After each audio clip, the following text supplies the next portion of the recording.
ইউরোপীয় ইউনিয়নের সদস্যপদ পাওয়ার চূড়ান্ত প্রক্রিয়ায় প্রবেশ করতে যাচ্ছে ইউক্রেন এবং মলদোভা।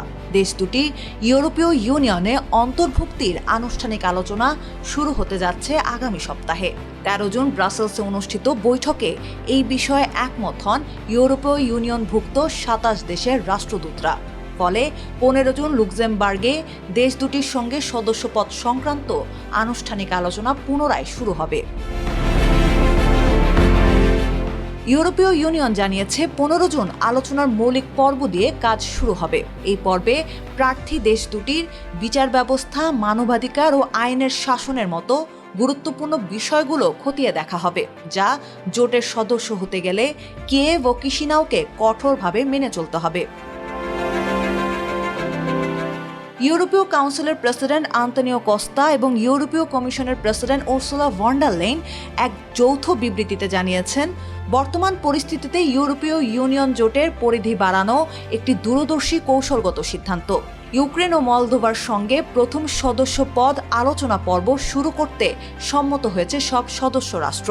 তাদের মতে নানা প্রতিবন্ধকতার মাঝেও সংস্কার কাজ চালিয়ে যাওয়ার ক্ষেত্রে দুই দেশের সাহস ও কঠোর পরিশ্রমের ফল এটি।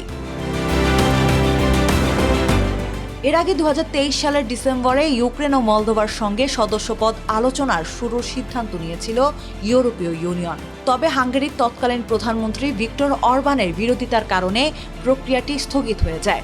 গত মে মাসে হাঙ্গেরিতে নতুন সরকার ক্ষমতায় আসার পর পরিস্থিতি বদলে যায়। নতুন প্রধানমন্ত্রী পিটার ম্যাগিয়ার গত সপ্তাহে অরবানের সেই সিদ্ধান্ত প্রত্যাহার করে নিলে আলোচনার পথ পরিষ্কার হয়। পিটার ম্যাগিয়ার বলেন, ইউক্রেনের জন্য কোনো দ্রুত সদস্যপদ প্রক্রিয়াকে আমরা সমর্থন করব না।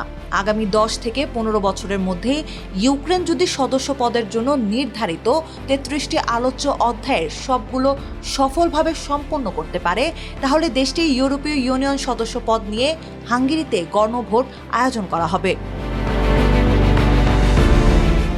ইউক্রেনে বসবাসরত হাঙ্গেরীয় জাতিগত সংখ্যালঘুদের অধিকার নিয়ে দীর্ঘদিন ধরেই দুই দেশের মধ্যে বিবাদ চলছিল। তবে গত সপ্তাহে একটি চুক্তির মাধ্যমে সমঝোতায় পৌঁছায় হাঙ্গেরি ও ইউক্রেন।